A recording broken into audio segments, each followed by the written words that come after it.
raise your hand. Dell, we got to see Branson back out there on Tuesday working with the running backs. Just what has his progress looked like to this point in fall camp? First off, Branson had a really tremendous spring practice. Unfortunately, he got injured during spring ball, and he's done a really good job of going to treatment and taking the mental part of his game to the next level because he physically couldn't do anything, and he's been a really good leader. He's been exceptional in the classroom and also leading some of the younger guys in reference to Roderick Robinson, of kind of being a mentor to him. So I'm very pleased with his progress.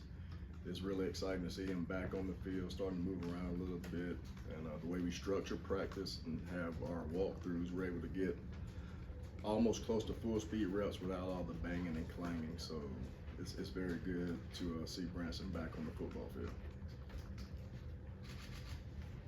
Dell, how you doing? Hey, Chip. What's it been like to be reunited with your old pal,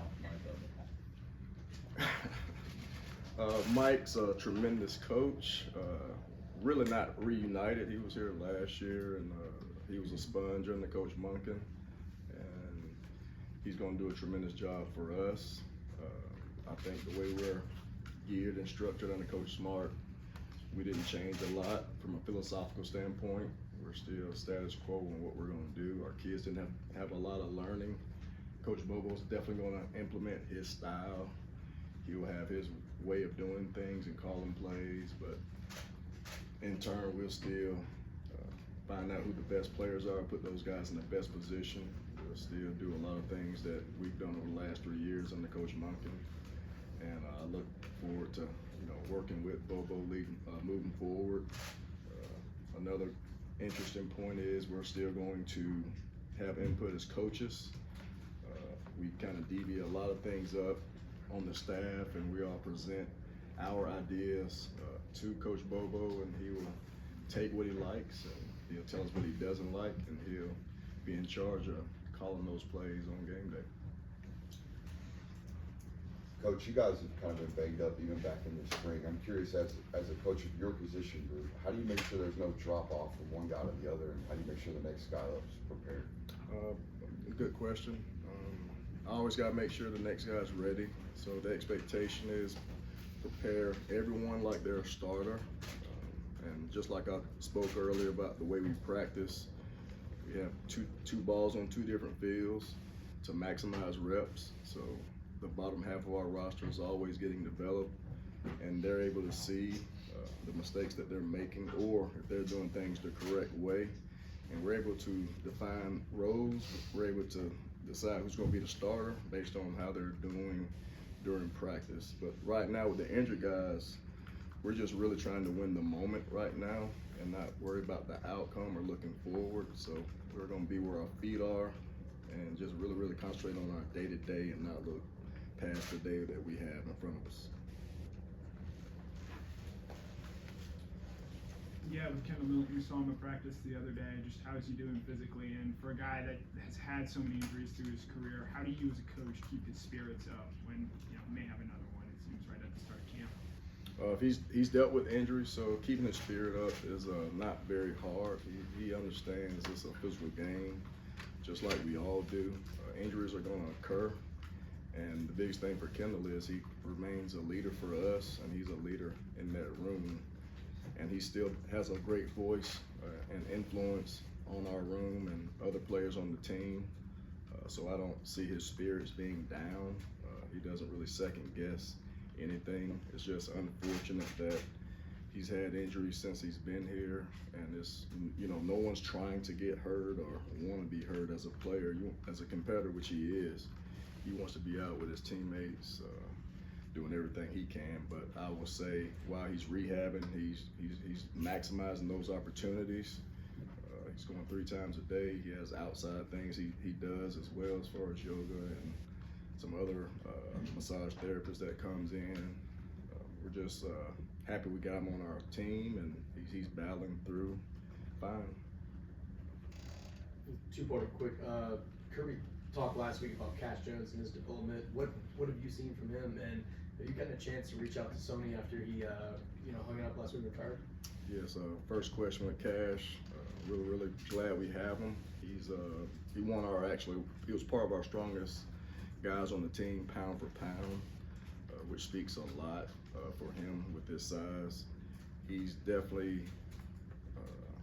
he played last year on special teams. I think he was a starter on kickoff and contributed on other areas in our kicking game. We still think he would do a great job in that area.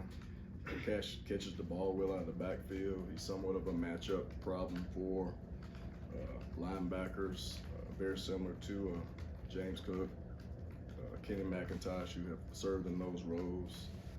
The thing I really like about Cash is he's very unselfish. He goes 1,000% every single day, and he does it with a smile on his face. So anything you ask of Cash, he's more than willing to do it. And then with Sony, yes, I have spoken with him. He's actually in Boston with his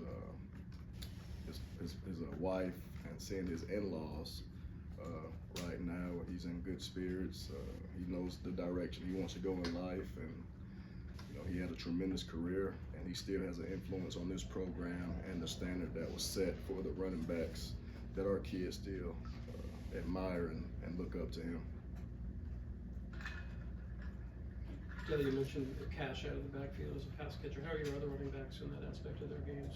Yes, I would say this with injuries with Kendall and what Branson and even Andrew Paul coming off ACL, you don't get a chance to get those physical reps, so you lose out on that. So they have to really do extra, whether it's on their own or me as a coach taking time out and making sure that they're getting those necessary route development and hand development that's needed to catch. All of our guys have improved in that area, and we can't let our injuries or not being there be an excuse to not catch the ball. When their numbers called in the passing game, they're expected to catch it and answer the bell. Yeah, speaking of Andrew Paul, just what have you seen from him over the past, 8-9 months coming back from that ACL? Where is he at now in terms of getting closer to full speed? Yes, he is getting closer. His confidence is growing daily. Just like anyone that's been through ACL, he was reluctant to wear his brace. Then he put the brace back on, took it off. So him taking the brace off is really a good sign that he's in a good headspace. And he's really worked hard to get back to where he is. Of course, with camp, you get a little bit worn down, so you got to kind of distinguish between, am I sore, or is my knee really bothering me? And he's really been very open and honest with our training staff and myself on when he feels like he can go and when he can't. Hey Coach, I wanted to ask you about Roderick Robinson, one of your younger guys in the group. What have you kind of seen from him through this process, and especially the opportunities he's maybe gotten with so many injuries going on in that room? Yes, definitely has gotten an opportunity to get a lot of reps, even coming out of spring football. You can see his growth, his development. This is probably the hardest thing he's had to do since being in high school, just going through fall camp. I think that has an impact on most freshmen when they come in, just the hours, the mental and physical toughness that you gotta have to go day to day with the banging and clanging, and also just having some time constraints where you gotta get off your feet, get up early, go to treatment, and do it over and over for the days we got left in camp. But very happy where he is. It's basically like you got a flower that you're planting. He still needs fertilizing, and he has a lot of room to grow. So we're still cultivating Rod as a player, not only as a football player, but just things off the field, how to study film, and just kind of putting it all together. Coach, I heard you talk about the game plan being a collective effort. You've coached here as a position coach under several different offensive coordinators. Is that something that's been consistent throughout, or is that something y'all implemented as years have gone by under Coach Mark? I think it's been consistent throughout. I would say when Coach Monken came, it became a little bit more detailed and a little bit more organized, oriented, where it's a certain day a coach is going to present this, another day a coach is going to present this area. And I think when he came in, he gave every coach that he assigned an area kind of a sense of pride of the game plan. You're taking a piece of the game plan and you're making it your own. But ultimately, it was up to the coordinator whether he wanted to keep or take out or tweak what our other coaches thought that were important in parts of the game plan. And like I said previously, Coach Bobo is going to do the same exact thing, so nothing's really changing from that perspective. Yeah, going into your 8th season now, you've been here, worked with a ton of different running backs. How over that time have your views evolved in terms of what you look for, traits you look for when recruiting running backs to come to the University of Georgia? Yeah, I would say philosophically, where we've gone from the 3 coordinators that we've had, it's kind of changed because of who we had in the room. First getting here with Coach Chaney, just establishing that line of scrimmage, run game. Plus we had 2 really good backs that were older, that had carried the load and understood running the football, and it wasn't a whole lot to teach there. And kind of progressing through Coley and even into Monken, getting the backs more involved in the passing game has tremendously increased. And I think your recruiting philosophy has to change a little bit to kind of cater to what the coordinator wants. And when Monken was here, he showed that he wanted to have running backs that were able to create things in space, catch the football, create matchups for linebackers. And I think that philosophy will still stand, so it does change according to what that coordinator wants and also the leadership of Coach Smart. So everything still goes through Coach Smart. So we are looking for guys that are talented, guys that can run fast, guys that got vision, things that you really don't have to teach, and then just maximize whatever the redeeming qualities that they have.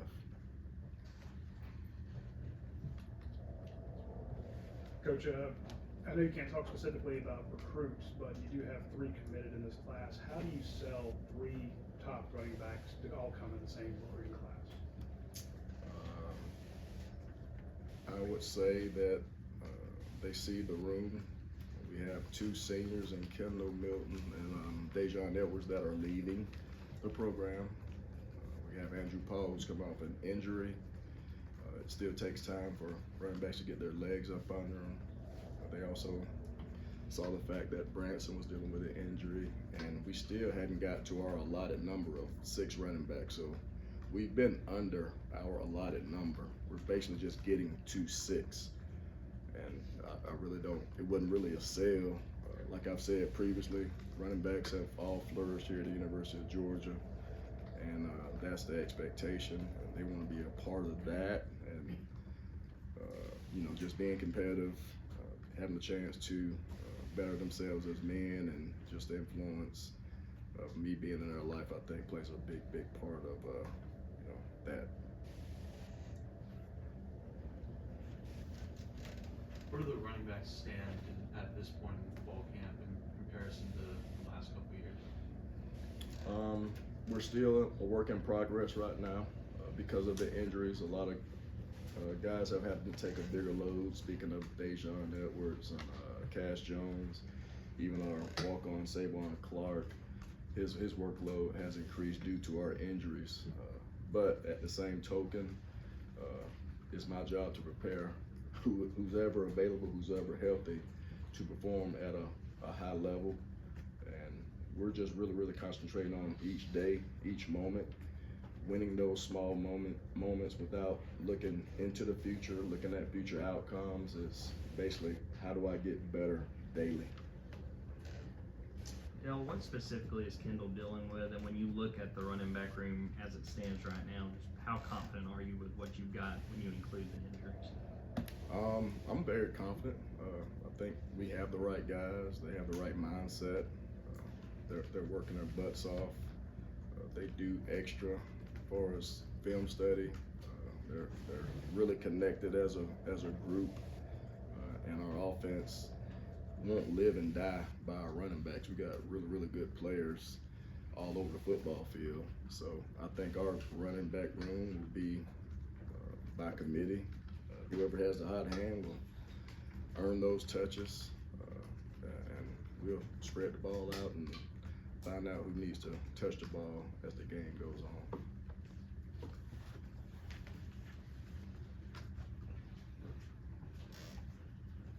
You talked about when you came in, you had a couple guys that had a lot of experience running the ball, but you coached up Samir White, James Cook, all of you guys. In your 8 years, what is the hardest thing to teach a new running back about playing football? Biggest thing is when you're coming out of high school, they don't have an opportunity to pass protect and see the multitude of blitzes and things that especially our defense throws at a running back. So the nonverbal communication between the center quarterback and running back is something that they have to learn. How physical and big linebackers that are blitzing the running back is definitely different, because most of the linebackers that we're picking up are bigger than us. So picking up blitz protection, learning the nonverbal communication is probably the hardest thing for most running backs coming out of high school. And it just takes reps and reps and reps and reps, and me getting chewed out and me being a bad coach. And so I just take it to heart and we just continue to grind and get better at it. Got time for maybe 2 more questions, anybody? Coach, you talked about getting chewed out. Is it refreshing that, like, when you walk around the building, I would imagine Coach Smart kind of gives that smoke to everyone? Is it fair game, essentially? Oh yeah, everybody get that smoke. So everybody. So Coach Smart has set the standard in this organization. He doesn't let any minute detail go past. There's things that he will remember 5-6 years ago, and he'll bring that up, and it's like, wow, that's amazing that he remembers that minute detail, or we did this on that day. So Coach Smart has done a tremendous job of establishing the culture and reinventing himself throughout his 8 years of being here. And I credit him to a lot of my knowledge. I think he challenges the entire staff to grow and not be stagnant or stale. He always challenges us to find a different way, find a better way. Are we doing this the right way? Us bringing in other coaches from other programs, we lean on those coaches as well. Hey, how did you do this particular drill? So Coach Smart is demanding, but he also allows us to have our voice and opinion while he's still putting his foot on our throat, or giving us that smoke, as you were saying.